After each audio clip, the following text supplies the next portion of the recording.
ನಮಸ್ಕಾರ. ರಿವ್ಯೂ ಚಾನಲ್ಗೆ ಸ್ವಾಗತ. ನಾನು ಸೌಖ್ಯ ಗಾಂವ್ಕರ್. ಕರ್ನಾಟಕ ಪಾಲಿಟಿಕ್ಸ್ ಅಲ್ಲಿ ಕ್ಲೈಮ್ಯಾಕ್ಸ್ ಹಂತದ ಕಾರ್ಯಾಚರಣೆ ಅನ್ನೋದು ಗೊತ್ತಾಗ್ತಾ ಇದೆ.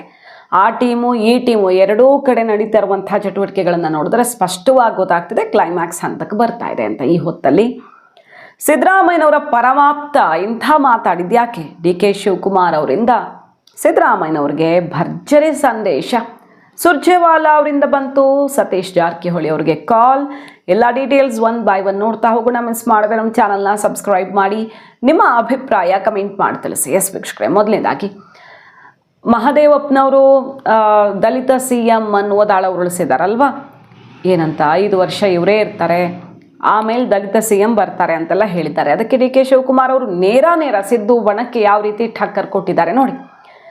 ಇಷ್ಟು ದಿನ ಸಿದ್ದರಾಮಯ್ಯನವರ ವಿರುದ್ಧ ಅಥವಾ ಸಿದ್ದರಾಮಯ್ಯ ಬಣದವರ ವಿರುದ್ಧ ಏನೇ ಪ್ರಶ್ನೆ ಕೇಳಿದ್ರು ನಾನೇನು ಮಾತಾಡಲ್ಲ, ಹೈಕಮಾಂಡ್ ಇದೆ ಅಂತ ಮಾತ್ರ ಉತ್ತರ ಕೊಡ್ತಾ ಇದ್ದ ಡಿ ಕೆ ಶಿವಕುಮಾರ್ ಅವರು ವರಸೆ ಕಳೆದ 1 ವಾರದಿಂದ ಯಾವ ರೀತಿ ಚೇಂಜ್ ಆಗಿದೆ ನೋಡ್ತಾ ಇದ್ದೀವಿ. ನೇರ ಅಲ್ಲೇ ಡ್ರಾ ಅನ್ನೋ ರೀತಿಯಲ್ಲಿ ಆನ್ಸರ್ ಹೋಗ್ತಾ ಇದೆ.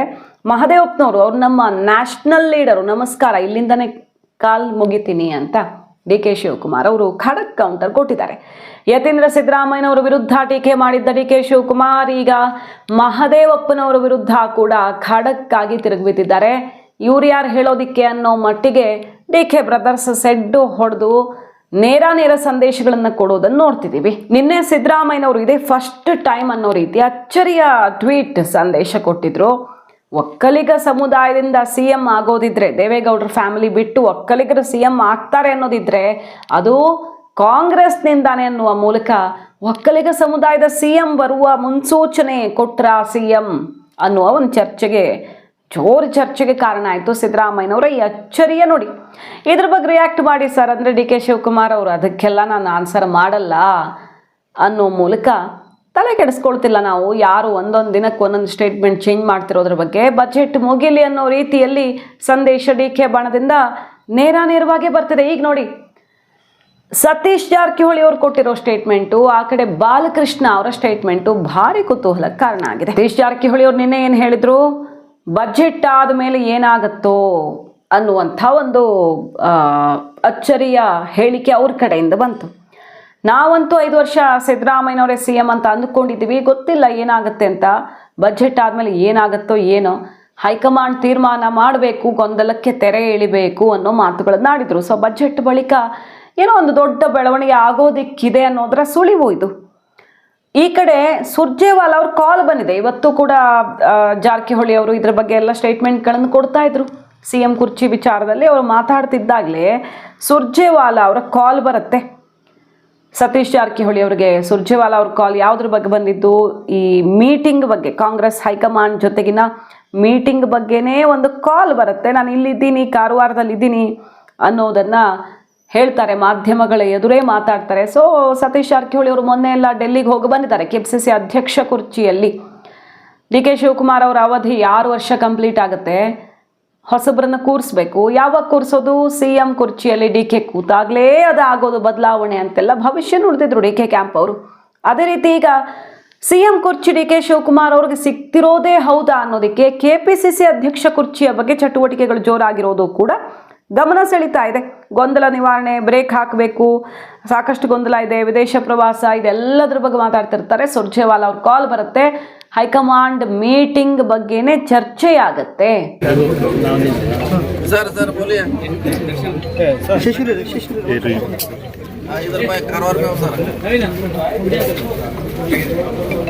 ಈ ಟೈಮಲ್ಲಿ ನೋಡಿ, ಬಾಲಕೃಷ್ಣ ಅವರು, HC ಬಾಲಕೃಷ್ಣ ಅವರು ಭಾರಿ ಸಂದೇಶನೇ ಕೊಟ್ಟಿದ್ದಾರೆ ಹೈಕಮಾಂಡ್ಗೆ. ಬಿಜೆಪಿ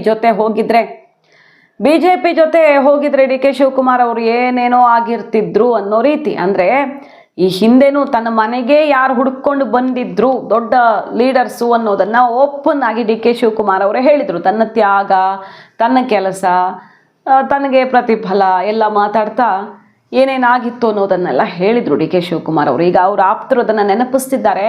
ಡಿ ಕೆ ಶಿವಕುಮಾರ್ ಅವರು ಏನಾದರೂ BJP ಜೊತೆಗೆ ಹೊಂದಾಣಿಕೆ ಮಾಡಿಕೊಂಡಿದ್ರೆ ಇಷ್ಟೊತ್ತಿಗೇನೋ ಆಗಿ ಹೋಗ್ತಿದ್ರು ಅನ್ನೋ ಮೂಲಕ ಅವ್ರಿಗೆ ಆಫರ್ಗಳು ಸಿಕ್ಕಾಪಟ್ಟೆ ಇದ್ವು ಅನ್ನೋದನ್ನು ಖಚಿತಪಡಿಸುವ ಪ್ರಯತ್ನ, ಅಕಸ್ಮಾತ್ ಹೆಚ್ಚು ಕಡಿಮೆ ಆದರೆ ಆಫರ್ಸ್ ಹೆಂಗಿವೆ ಅನ್ನೋದನ್ನು ನೆನಪಿಸುವ ಪ್ರಯತ್ನ.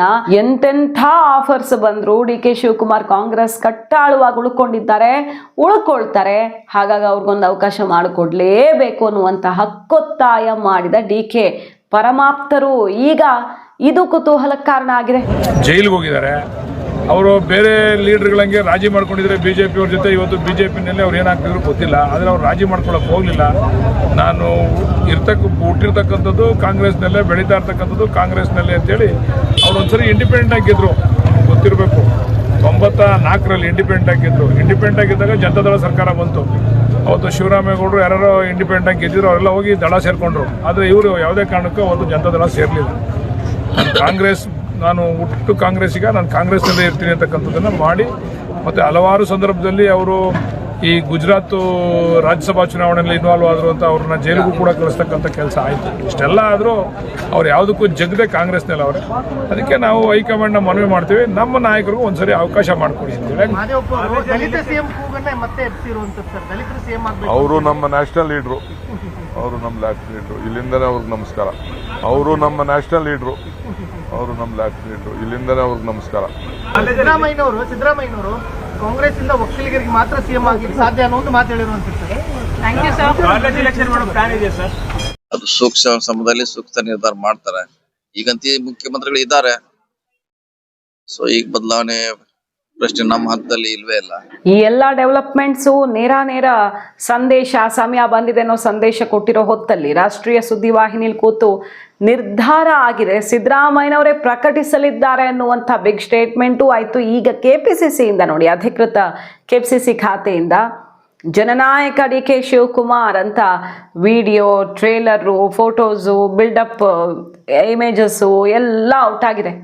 ಹಾಗಾಗಿ ಡಿ ಕೆ ಶಿವಕುಮಾರ್ ಅವರ ಪಟ್ಟಾಭಿಷೇಕಕ್ಕೆ ಇದು ಟ್ರೇಲರ, ಬಾಲಕೃಷ್ಣ ಅವರ ಸ್ಟೇಟ್ಮೆಂಟು, ಡಿ ಕೆ ಶಿವಕುಮಾರ್ ಅವರ ಠಕ್ಕರು ಸಿದ್ದರಾಮಯ್ಯನವ್ರಿಗೆ, ಮತ್ತು ಈಗ ಎಲ್ಲ ಬಗೆಯಲ್ಲೂ ತಮಗೆ ಅನುಕೂಲಕರ ವಾತಾವರಣ ಸೃಷ್ಟಿಯಾಗಿದೆ. 26ನೇ ತಾರೀಕಿಗೆ ಕರೆದಿದ್ದಾರೆ ಡಿ ಕೆ ಶಿವಕುಮಾರ್ ಅವ್ರಿಗೆ ಅಂತ ಸಿದ್ದು ಬಣಕ್ಕೆ ಡೇಟ್ ಹೇಳಿ ಶಾಕ್ ಕೊಡ್ತಿದ್ದಾರೆ ಡಿ ಕೆ ಬಣದ ನಾಯಕರು.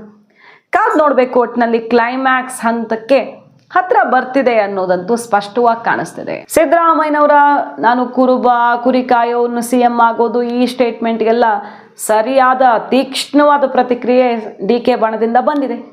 ಎಲ್ಲ ಕೊಡದೇ ಇದ್ರೆ, ಇವ್ರಿಗೆ ಸಪೋರ್ಟ್ ಇಲ್ಲದೆ ಇದ್ದಿದ್ರೆ ಬೇರೆ ಯಾರೂ ಮಾಡೋದಕ್ಕಾಗದೇ ಇರೋದನ್ನು ಕಾಂಗ್ರೆಸ್ಸಲ್ಲಿ ಸಿದ್ದರಾಮಯ್ಯನವ್ರು ಹೆಂಗೆ ಮಾಡಿರ್ತಿದ್ರು, ಸೊ ಎಲ್ರಿಗಿಂತ ಇವ್ರಿಗೆ ಜಾಸ್ತಿನೇ ಸಿಕ್ಕಿದೆ ಅಂತ ನೆನಪಿಸ್ತಿದ್ದಾರೆ. ಪ್ರಿಯಾಂಕ್ ಖರ್ಗೆ ಅವರಿಂದ ಹಿಡಿದು ಬಹಳಷ್ಟು ಜನ ಶಾಸಕರು ಕೂಡ ತಿರುಗೇಟ್ ಕೊಟ್ಟರು.